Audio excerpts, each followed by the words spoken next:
The Smiling Human podcast is made possible by listeners like you.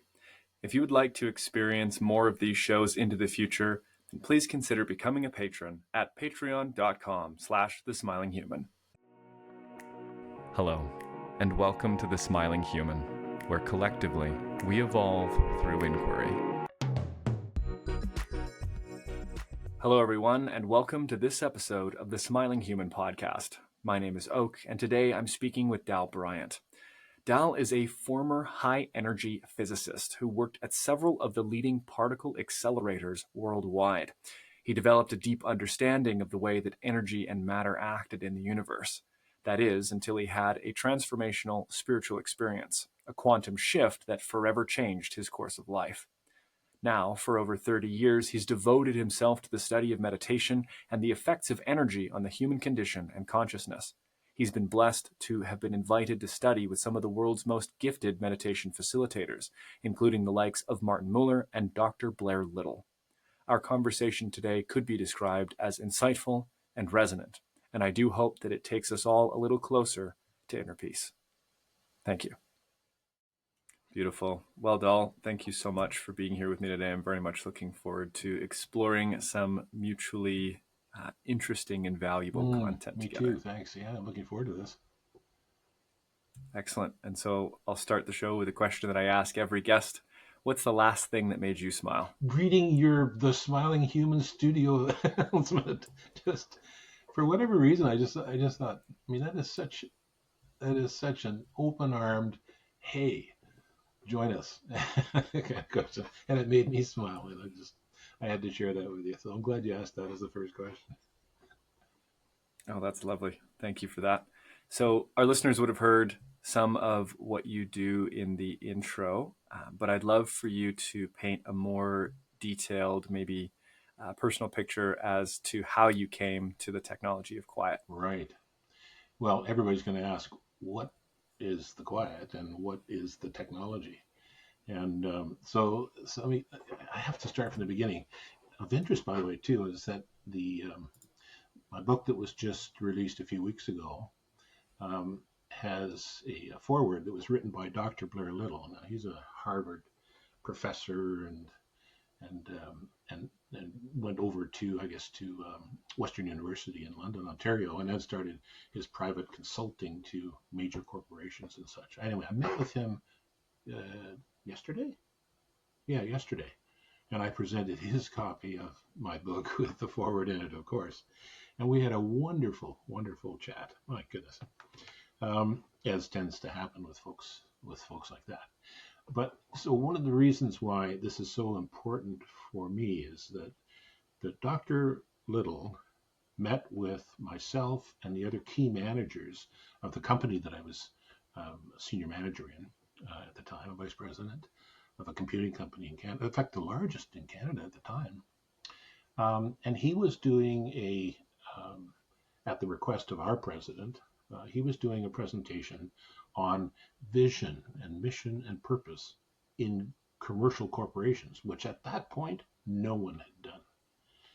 We went through a full day of work with him in those topics. And at the end of the day, he had us all sit in a circle. I mean, this sounds very strange. And now you got to remember, this was in the late 80s. I mean, like 1,000 years ago. And nowhere in my imagination was there ever going to be a group of senior executives, particularly in a high performance, competitive environment, sitting in a circle, talking about and dreaming about their role in a mission and a vision and purpose for the company. It was just like, where is this going? But anyway, it all fit very nicely. And he did that exercise to end it all. We all sat in a circle, and he said he was going to play a piece of music. And what he wanted us to imagine as he spoke, that he would describe us grounding ourselves. We're all seated in chairs, uncomfortable chairs, but they were chairs nonetheless. Ground our feet, and he said then pull up on sort of imagine a magnet just 6 inches above the top of your head. Pull up on that magnet. Your feet are grounded. Now be with the outflow from your heart. once again, imagine a bunch of senior executives doing this. It was just hilarity. It made me smile. But anyway, so he did that, and during that quiet immersion, if you will, a little exercise, I I don't know what happened to me. Now, prior to this, and working in computers and that kind of stuff, I was at Brookhaven National Labs and the NASA labs in Virginia and a number of other very sort of top drawer high energy physics research establishments. And so to be in a position where you're having these amazing immersion effects, if you will, which was really to live a bright center of the connection of each of the people who happened to be there, like the hub of a wheel. It was glowing. It was like, what the heck? No, nowhere in the science and the education process I dealt with talked about that, and certainly nowhere in high energy physics talked about that. So I had so that's the ending of the meeting, and Dr. Little says, "Thank you very much. Wonderful day." And he'll send us some notes as follow-up. Anyway, as typical of high performing type folks, everybody jumped up and scattered to the pub, but I was frozen. I could not move. What is that? I had to know. And I sat there for a few minutes and then walked up to him and asked. Well, I was about to ask, what was that? Those words didn't come out. And unnatural in my upbringing was the fact that tears began to roll down my cheeks. I was stunned. I wouldn't say humiliated. I was just in this love and joy, as I came to kind of understand it later, of what had emerged from that exercise. And I resolved at that moment that as a scientist, I'm going to find out. So this is about the physiology, the psychology, all the possibilities that would have produced something like that. I was going to go and research, and I did. Surprisingly, however, a few days later, Dr. Little phoned me up and said, "Dal, yes, it's Dr. Blair Little here. I would like to do some work with you, and I want you to join me here." And that's where it all changed. He decided he would, I wouldn't say take me under his wing, but he knew what was happening and what had occurred. And he wanted to put me in positions, and he brought me to various other very senior, let's call it, or very experienced meditation practitioners. And I essentially studied there under their tutelage for quite some time. I would say, maybe 10 years. I still worked in the commercial establishment, but I had this other sort of attachment to what I was doing. But I was driven. I'm going to find out what this is. And by the way, I can't be a peculiar being on this planet. There's something there that I can share. And if that's what it produced for me, I'm going to do that. So I started teaching other students who sort of responded to my points of view, and I was doing that training. So the teacher and the student are all rolled in there, and as I continued to do that, it occurred more and more to me to respond to the people who said, "Dal, you've got to tell us in a book. You've got to write a book about what you're doing. We need to know. We want to share that." Now, it took me a long, long time to get around to that, and I'm thinking, I don't know how many years went by as I stood doing presentations to say 10 or 20 people up to a few hundred at the time, and I thought, I really got to do this. So then I decided to retire. I've never worked harder in my life doing this book, and with the purpose of sharing my learnings over that period of time. This is what happens when one gets to a place of quiet. And we are built, as I discovered, we're all built in a very similar way. And we have certain responses in a very similar way, depending on our sensitivities. So let's explore that. Let's use the latest scientific learning techniques as developed by Dr. Laurie Santos in Yale, and called deliberate practice. We'll follow that kind of regime, which I can explain some other time. But basically, it's a deliberate practice, gets you into a place where here's the exercise, and you make notes following that, you do some analysis on that, and then you repeat it. And what you find as you do that a few times is things are getting much more finely tuned, and you're emerging with a greater sensitivity and understanding about the quiet. Now, when you look around in the quiet, you find out it's you.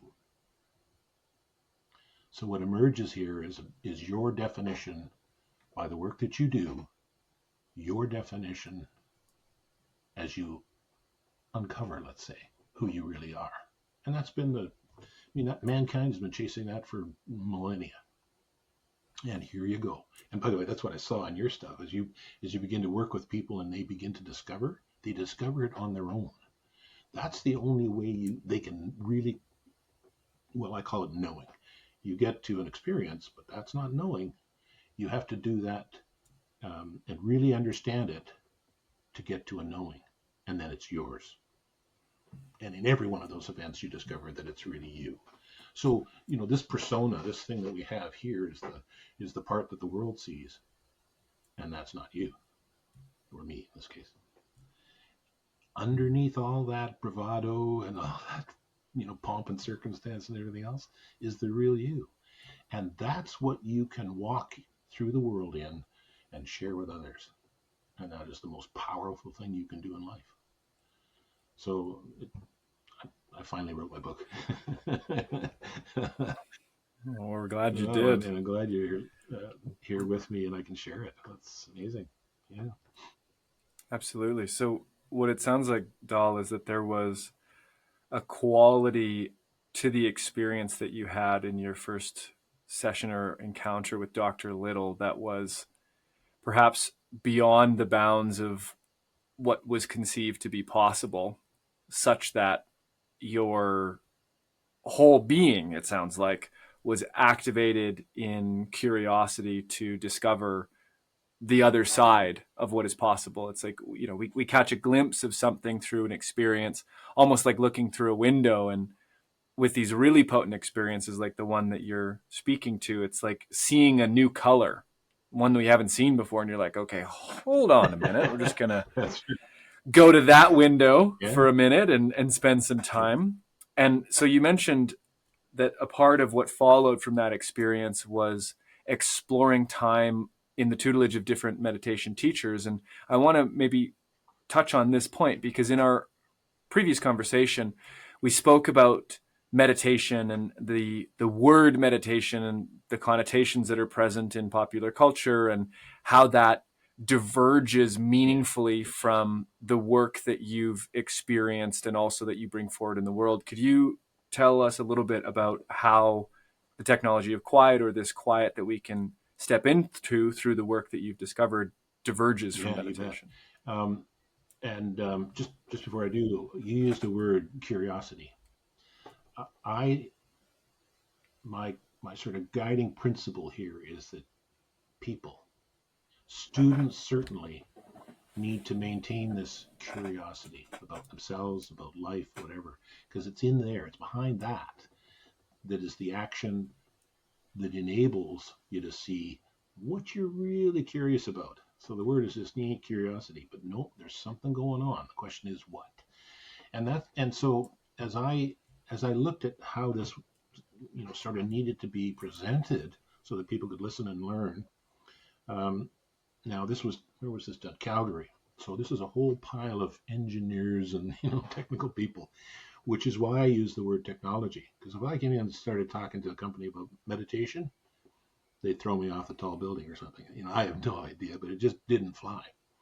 But the idea of explaining this as the technology of the quiet, that developed a bit of curiosity for people. So technology, okay, quiet, okay, well, yeah, that's right. So they endured, and that's kind of where it brought. As long as they have that curiosity, let's go. Because what, as it turns out, and as I think your folks have, people that you work with too, realize that there's something undefinable initially about what's happening. Whether you do meditation or talk about meditation, I refuse to use that word if I can avoid it, because it's not about the meditation. It's about what produces a quiet that is a sort of physical, mental, and emotional static-free environment. And when there's quote nothing, like no thing going on, boy oh boy, all of a sudden all sorts of things begin to emerge which would otherwise be in the noise, a noisy mind, what do they call it, a monkey mind or something like that. So people who are emotionally triggered so often, emotions, whew, I mean, they're fine in the jungle, but we don't really need them now the same way, except in traffic sometimes. But here's a whole learning process and a learning experience for people that is about getting to know things. So it's a bit more curiosity for them. But then when they're doing this more frequently, they begin to get a very distinct, there's something going on here. And that's where the breakthrough begins. If they can stand there in curiosity and inquire, if you will, what's behind that, or what's more to this, then that's when they're going to sort of step through the door. I have a story about that. But so step through that door to discover a completely new landscape. I had a student. He was a guy. He ran an engineering company, and he was in one of my sessions, my Wednesday night sessions that I held, and I was doing an exercise so that people could sort of get to that place of the quiet, and then imagine a door in front of them. Go to the door, open the door, and step through. So you encourage them to actually do the exercise that would produce the effect. So we got the quiet, and everybody's fine, and then after the quiet, people had done their thing. I asked him, "So how did you do?" He said, "Well, I went to the door, and I opened the door, and I went to step through, and I couldn't do it because it was a Dutch door, so it had the lower half still there." And I went, I guess it's fun in that sort of quiet space too. So that was kind of interesting. Anyway, so we went and we redid, and I invited him. Okay, the group's going to support you. Everything's cool. Let's do that again. This time, let's open the bottom of the door too. And he did. So here's another sort of senior executive. He steps through. He shared afterwards that he stepped through the door, and it was a world of difference. And he broke into tears, and he just said, "Whatever this is living. This is about me and my life. This is remarkable." And everybody went, "Yeah, you are." And that destroyed him even further. To have somebody be able to sit there and hear others say, "You are remarkable." And he owned it. He knew it. So those are the kinds of experiences rather, that have really continued to sort of say, "Dude, put this stuff into a book. Let people understand that they are good enough already, and they can step into who they really are." And from there, that's an invitation to everyone to do that with them. So go for it, everybody.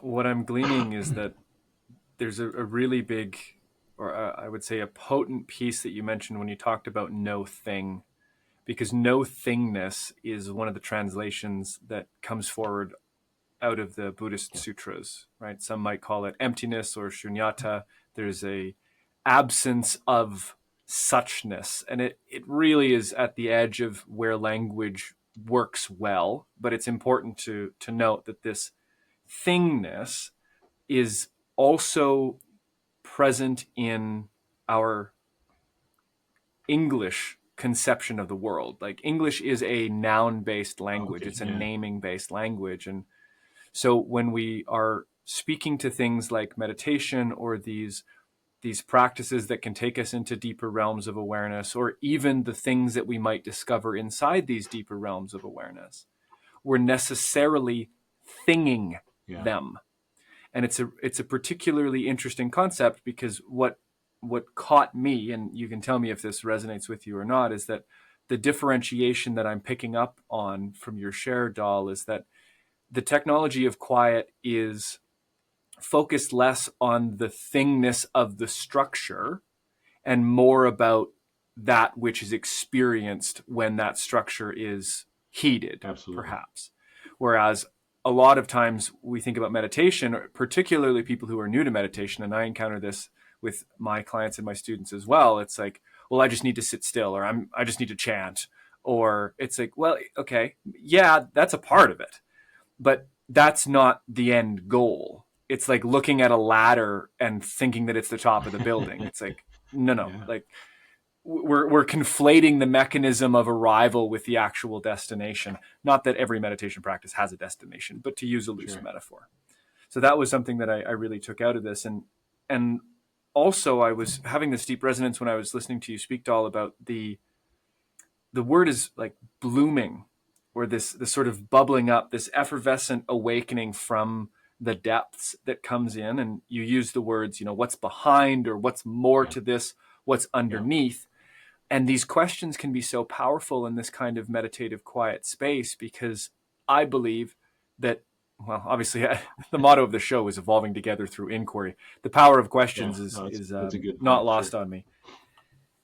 But I believe wholeheartedly that there's a deep evocative power to inquiry, particularly when it's applied within.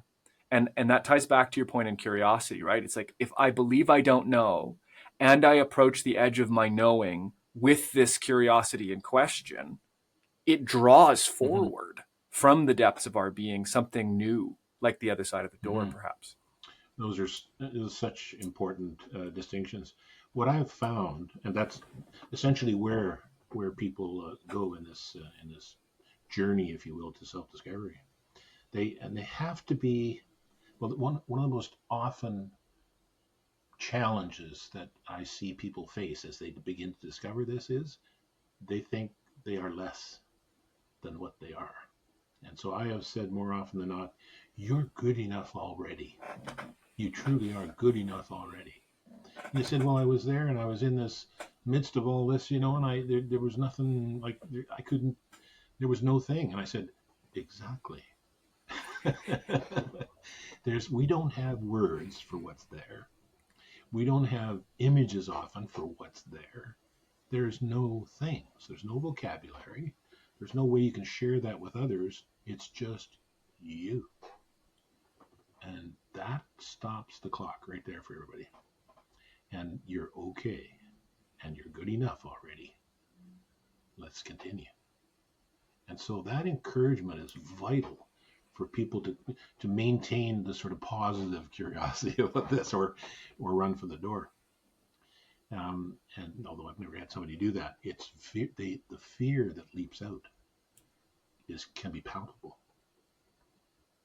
Hmm. And yet, I think that fear really, in my experience anyways, or what's being drawn forward when I'm listening to you, is that fear is a result of the finite, limited self coming into contact with the whole, it's a or good the fullness of that's our a good way, essence. because we can't see it. It's broader than our ability to contemplate. And as I say, there's no words there for it. There's no actions you can take. There's nothing that you can do that is comprehensible. And by the way, when you get back into the group, you can't share it. It's just life. They don't know that yet, but Mhm. that's humanity. That's all of us. and it's okay. That's a big, I liked big. how you mentioned it as Oh living, yeah. because that takes us to the differentiation again between this noun and this verb.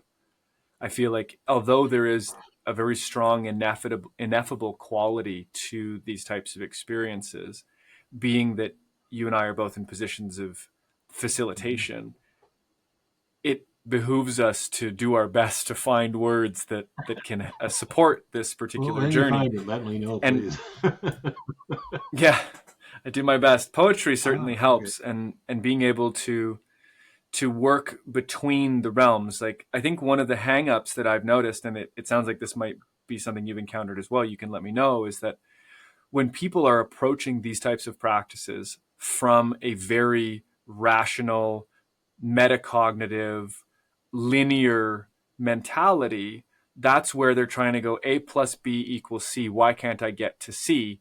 And they're hung up on the idea of the ladder being the roof, because they're grasping at the thingness, which is what our metacognition does. It's what our prefrontal cortex is Right. great at.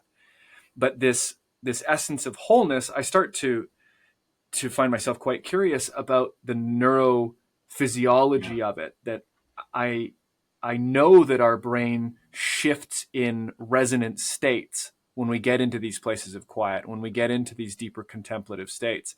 And what I mean by a resonant state for listeners is that obviously we have two hemispheres and we have different levels of activity in different lobes across these Yep. hemispheres. But in entering into a meditative state or a trance like state or a deep connection with our whole essence, our whole brain starts to hum at one regular Yep. pace. And even more so, this is the most beautiful thing, is that our heart can also get in on that. And the two of them can start to hum and sing together. And this is, I think, a genuinely necessary experience for all embodied humans. Because as much as we are chasing and thinking and building and doing and accomplishing, in order to connect in with the root of our living, our livingness or life itself, there is this necessity for a whole body harmony. And moments like that you've described for yourself and that your students have encountered, I believe, are one means by which we can Yeah. commune You with such use a the state. word resonance, and I have sections of my book that talk about resonance. This technology is my way of getting around people thinking about stuff, thinking about their brain, thinking about how things have to function. No, it's just technology, and it's used in a variety of ways. Let's explore it. But it's really about how the technology is being informed and we informing it as we quote live in whatever conditions that we're in. And that resonance is like the physics experiment in high school where they got the tuning fork, right? And the prof hits it and it's got this buzz going on and that kind of stuff. And he brings another tuning fork up to it. And then they both start humming at the same thing. That's what's occurring for us as we resonate with the natural frequencies, if you will, of heart and soul and mind and all these heretofore unexplored regions for us typically. And I I try to avoid making things concrete, except I have to include this notion of technology because of all the engineers I was dealing with. Um, but I sort of put it in the bag of quiet. So it's sort of the quiet technology. Let's go there and see what you're made of, see what you're resonating with.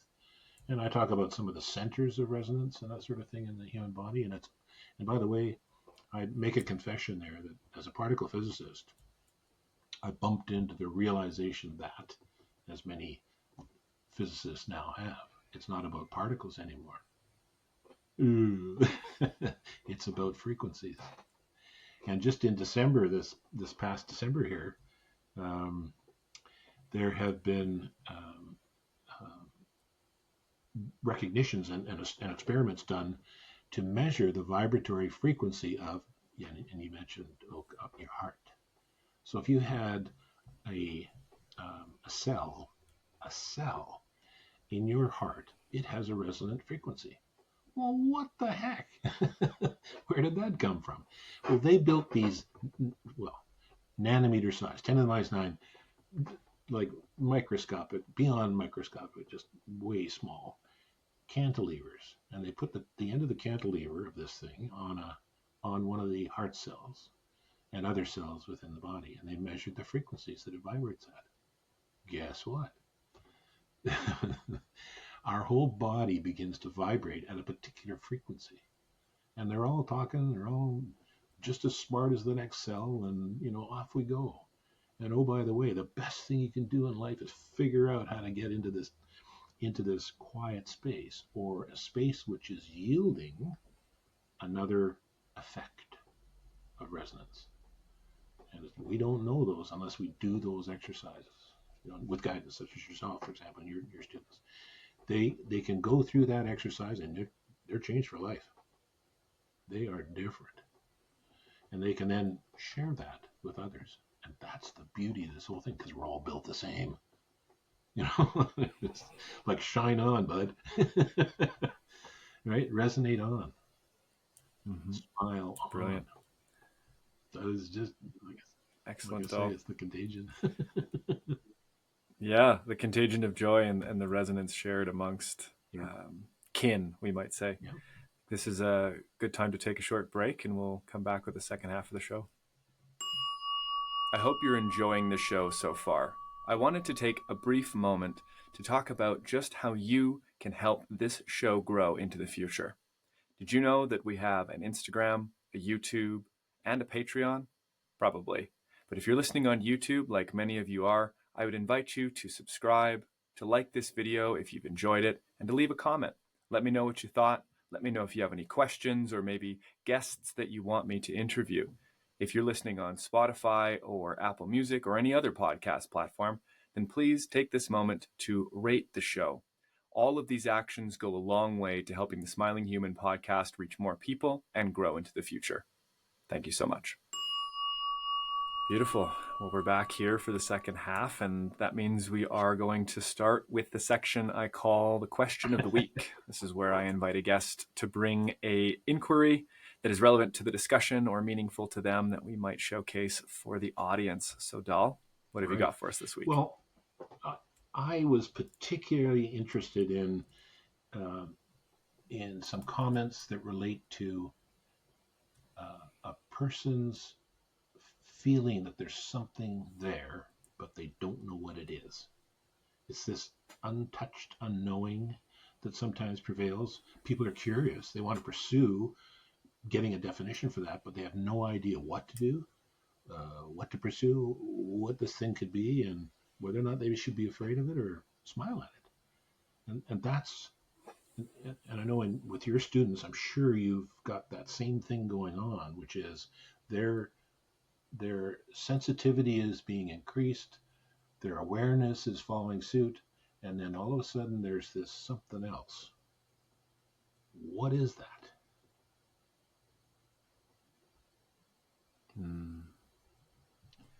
The thing that awakens immediately in response to that question is innate body-based wisdom as the compass that we use for discovery.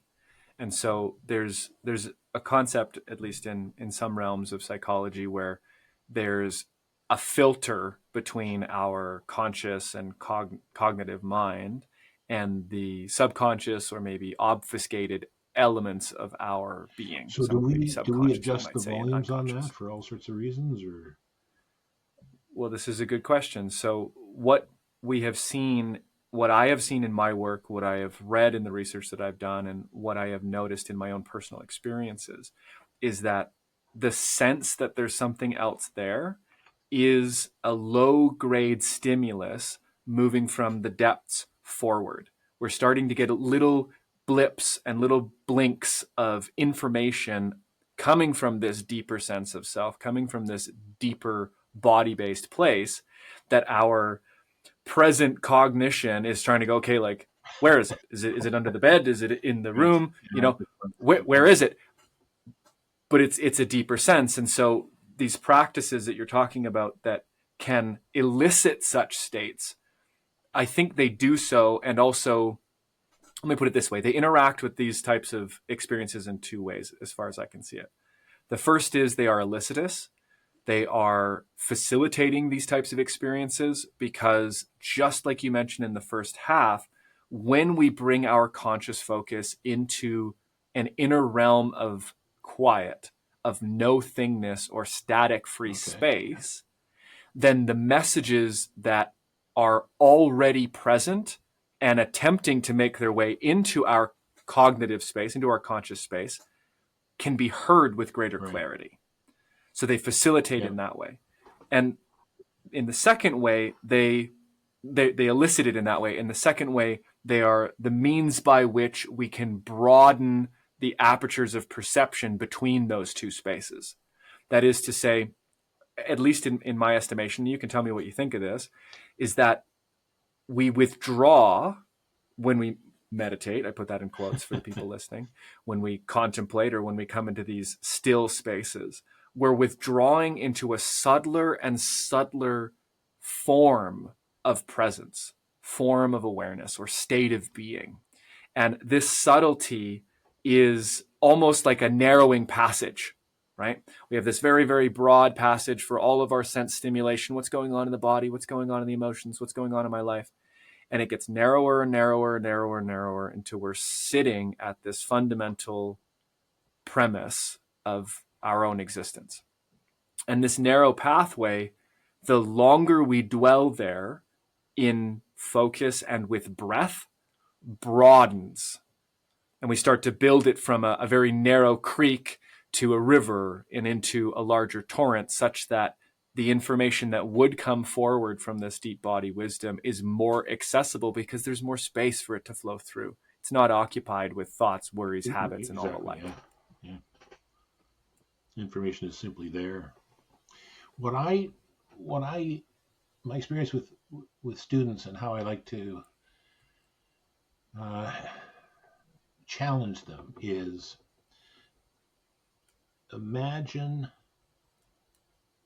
this no thing condition, if you will, and just listening with every cell of your body, listening what's happening, and then allow your listening capacity and your listening sensitivity to grow outside the group, outside the building, outside the city, outside North America, let's say, or wherever you happen to be. Imagine yourself out there. And that's how big your listening system is at the moment. What's happening? And that invitation invites the student, listener, whatever, to not think of themselves, but think of the space. And that's the key ingredient here is, and that's partly why I talk about the quiet. There's no thing there except the resonance of what's occurring in you and the world, in the planet, in the universe, etc. That's how big that is. And as they get more and more sensitivity and more curious, they'll begin to they'll begin to see how big that and how broadly speaking, that is, and how much information is really there. In fact, it's overwhelming. And uh, that's a way of inviting the student to dream of the bigness of this resonance. And I've never been disappointed myself, and certainly not none of my students have either, as they begin to go in that, because that's really developing. I mean, technically speaking, it's just developing themselves, but it frees them to think much more broadly and much more sensitive, a condition that they are capable of. And that means they can do so much more with themselves and with one another and with humanity. They tend to want to be more compassionate and understanding because they know that there's a huge thing going on here. They're a player and they can help others be that too. It's a very huge dynamic in my experience. This calls to mind a potential refinement in words where you were speaking about listening with every cell in your body. And I love this because I was speaking to someone dear to me recently, and we were having a conversation like, what do you think we have in common? Like, what's really the same about us?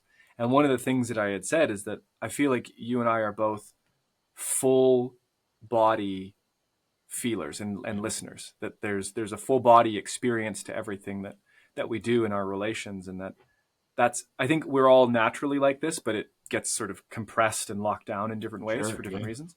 But returning to the listening with every cell, there's two ideas I want to introduce here and then carry it into a bit of a trajectory.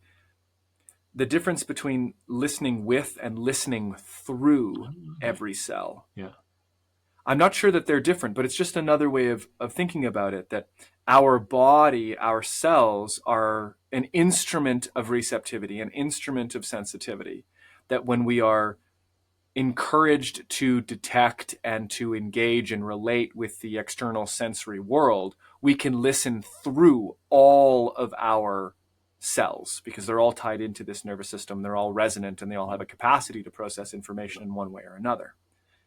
What this does come into contrast with, and I think this is where we start to get into the idea of space, is when we're listening to every cell. And I think that that's a really interesting, I find it interesting to contemplate the idea of listening to all of my cells, because that, for me, instantiates the spaciousness of this embodied conscious That's a nice way to experience. look at it. Yeah. That there is a voice to my heart, there is a voice to my lungs, there's a voice to my spleen and my liver and my kidneys and my bones. They all have something to say in terms of, if we think saying is relaying information to our central processing unit, i.e. the brain, to be decoded and crafted into some sort of meaningful sentiment. And so just, yeah, playing with the idea of listening through versus listening to, and that when we withdraw, we're actually listening to a deeper resonance rather than through when we're perceiving. And what I wanted to bridge off of this is the notion of listening as containing an inherent receptivity, and that this receptivity is the means by which we broaden that Yep. doorway that we've Yep. spoken to, of tuning into the quiet. It's about going, okay, look, I could seat my focus in the mind, the things of thought and the generative Mm-hmm. imaginings.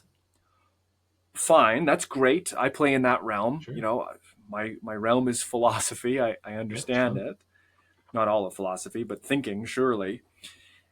And yet, when I encounter wisdom, it's not in the realm of thought.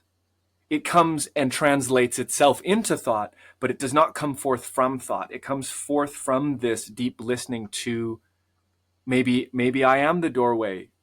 Maybe my consciousness is somehow an aperture through which I can receive a wisdom of all of the living and all of the life. And that's a really powerful piece where we shift out of the mental and the conceptual and into the perceptive. And I think that that's a key piece, a key step for this quiet, if I've Yeah. understood. I love this conversation. The the the request I have of students is to allow for every cell in their body to be part of the information provision for a decision to be made, etc. Now, I don't want them to make that go to their head and that they have to think something through. Not at all. In fact, it's instantaneous. It just is there. There's no interruption. You don't have to manage anything. Go to a whiteboard anyway. It's there. So it's honoring the intelligence that we never really pay much attention to, but that every cell in our body is contributing to this amazing system that we have.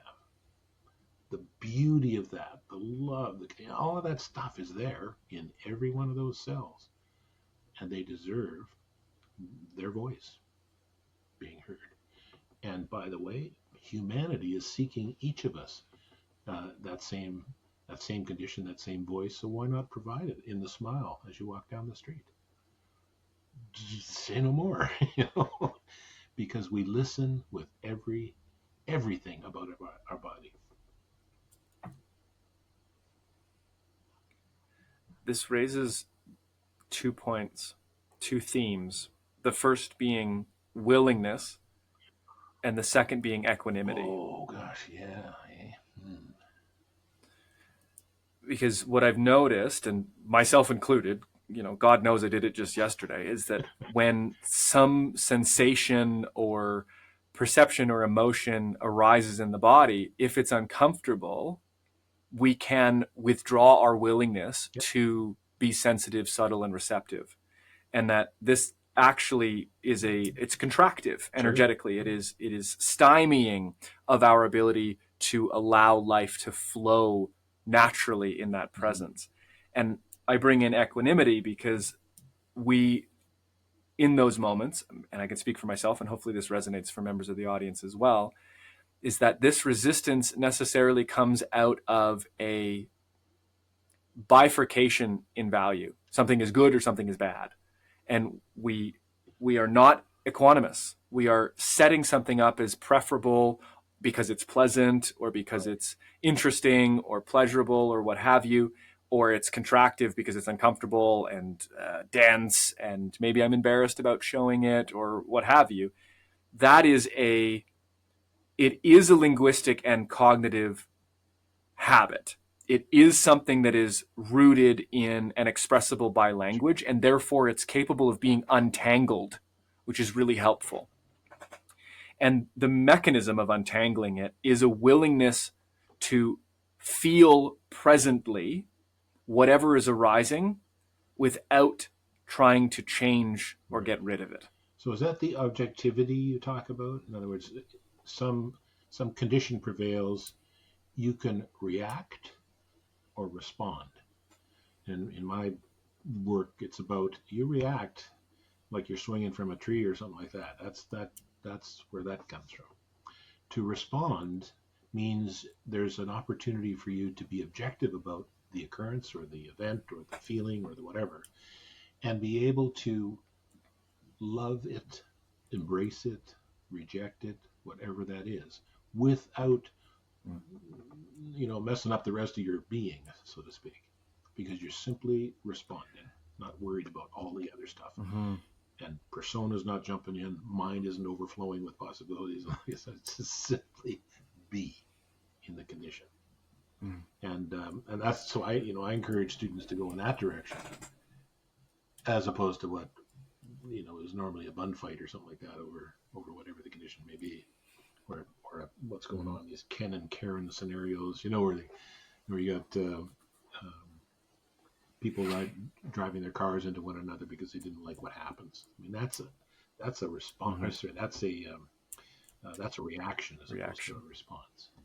We need to be in our state of response ability. Mm-hmm. Agreed. The one piece I would address is that I don't use the word objective quite frequently, because what I've noticed is that in taking up that word, it can sometimes create a third entity of referential authority. It's like, well, I was being objective, as though that's a thing that we can be as embodied subjective humans. Like, not really. Pardon me. But what is the case is one of the pieces I would say that I do use when we're talking about that essence that allows us to move from reactivity to responsiveness is spaciousness and regulation. What does that mean in your... Great. So spaciousness is one of these experiences that can be known or felt, and it is those moments where I'll tell you what facilitates it. Instead of believing that it is I, me, or mine, we treat it as something that is seen, sensed, and witnessed. Oh, that's a good way to put it. So it's to say, I could say to you, Dal, I am pissed. You hit my car. You're this, you're that, whatever, yeah. Right? We could be the best of friends, but I might unload. Or rather than the I, me, mine, I can still speak from a place of subjectivity, but with a greater degree of accountability and a reduced degree of identification, which is to say, Dal, I am noticing an intense anger arising in me right now in the pit of my stomach, and my thoughts are whirling, and I'm having images of running you over. And I just want you to know I can't talk to you right now because I'm in a state, and I'm aware that this is going to compromise my ability to be nice and kind to you right now. And so what happens is that when we speak about it as something that is sensed, we are identifying it more accurately. And I say it, that is the emotion or the thought or the belief, because it's a content of your awareness. It isn't yourself. And distinguishing those two is necessarily an experience of spaciousness, because now myself is still selfing, still perceiving, and it's over here, this thing that I'm feeling, thinking, or believing. And the last piece I'd add to it is the idea of regulation as a mechanism of fortifying our response ability, that is, our ability to respond. This is to say that we have a brilliant capacity. This harkens back to the resonance that we've spoke to before, to harmonize our body, to harmonize our mind, to bring ourselves down out of an upregulated and fearful triggered state. And the more we learn to rest in quiet, the more we practice mentally disidentifying with the contents of our awareness, the easier it becomes to maintain or to re-regulate such that we can respond rather than react to a perceived threat. That's lovely. Package that and sell it. You can find me at thesmilinghuman.com. To me, that's so. I would have categorized that as, rather than being reactive, you're being objective about it, being able to analyze it from a perspective that's not going to be adding emotional content or, including anger, for example, all those sorts of things. But I know that takes skill and practice, diligence, awareness, and all those things. And you can't read that in anybody else's book, but probably yours and mine. And that is so important. I mean, that message has to get out every day. And that people are okay. It's okay to be recognizing anger, but not to be acting it. That's the distinction here. Mm-hmm. So that takes a maturity that humanity needs to grow into, I think, a bit more. Mm-hmm. Well, and a lot of it's developmental, and this might be a bit of a tangent or a conversation for another day, but recognizing that the innate capacity to self-regulate is directly shaped by whether or not our needs as infants were met sufficiently. I hadn't even thought of that. That was sort of aware to. Okay. Yeah. It's hugely transformative when the needs of an infant go unmet, particularly we could say in the in-arms phase or in these different phases that come after 18 months, that translates into a fundamental sense of either okayness or something is wrongness in the nervous system. And people can exist. I know a lovely woman, I won't name her by name because I don't want to call her out here, but when she was born, she had an enlarged amygdala. And so she was constantly, as a child, in a sense of fight or flight, and she still lives in this as her innate physiology.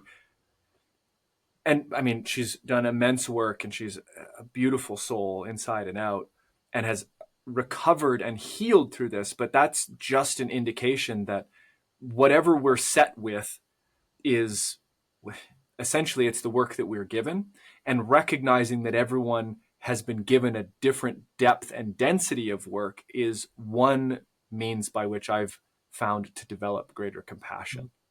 Maybe it is harder for you. Maybe your body doesn't have the skills to do this. Obviously, we are more similar than we are different, but can we find a level of grace between one another, recognizing that maybe it is easier and more within my grasp to respond versus react? And if that's the case, what can I do for the person in front of me, if reasonable and sustainable and safe, to support them in coming into a state of regulation through this beautiful resonance that we can cultivate?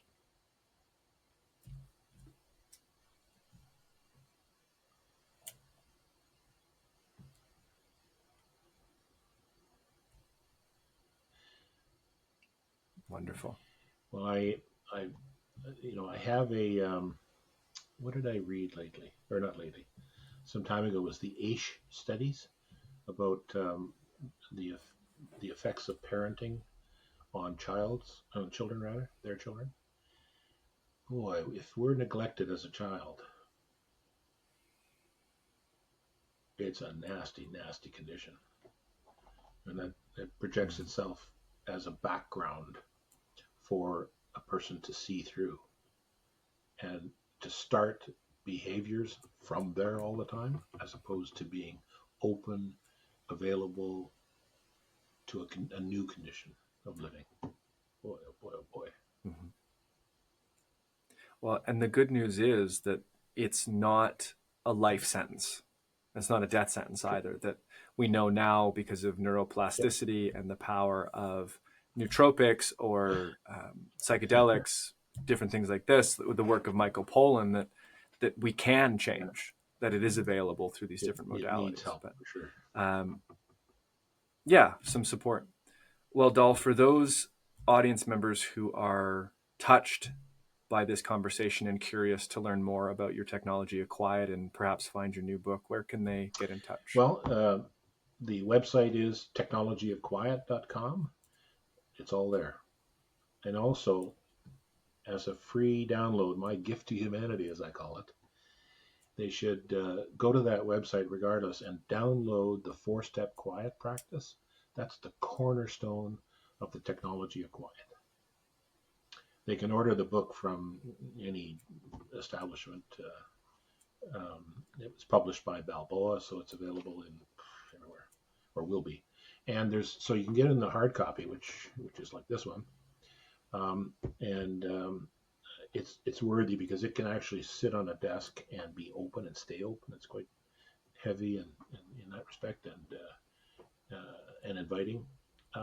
There's also an ebook which I suggest if people are on the go and they've got a tablet or a phone or at home they've got their Windows or Macintosh or whatever, the Google Play, you can download it to Google Play and play it on any and all of those devices at once. You don't have to carry around a book if you feel you don't have to. So go to the website, explore what's available there. They can send messages to me, of course. They can take any of my courses and that kind of stuff. And I would be just overjoyed to be in these kinds of conversations with any one of the students that you have, and or any people that sort of happened across this offering that we have here. Go to the website, check it out. And of course, yeah, all of those links will be in the show Lovely. notes and the video description as well for those who Yeah, are thanks, all. curious. Yeah, Dal, thank you again for your time. This has been a beautiful and insightful my conversation. pleasure. Goodness, yes, it's been a great engaging. I'm going to be thinking about this for a while here. What things I can bring to the table, sort of renewed and refreshed. Thank you very much. And that concludes this episode of the Smiling Human podcast. Thank you so much for listening. But before you go, I have 2 invitations for you. The first invitation is to receive a free gift. I've created a free insight journal. This is a 30-day self-reflection and introspection journal that you can download at no cost in the description below. Go have a look and join the journey. The second invitation I have for you is, if it feels within your means and possible for you, then please head over to patreon.com/thesmilinghuman. Becoming a patron will give you access to perks like behind-the-scenes footage and access to live Q&As with me monthly. You also get voting privileges to help pick new guests or to help guide other episode content. Truly, the support of listeners like you, paid or unpaid, goes a long way. So if you can like, share, subscribe, and give a rating on the podcast app, all of that goes a long way. Thank you to each and every one of you who's been on this journey with me. See you again soon.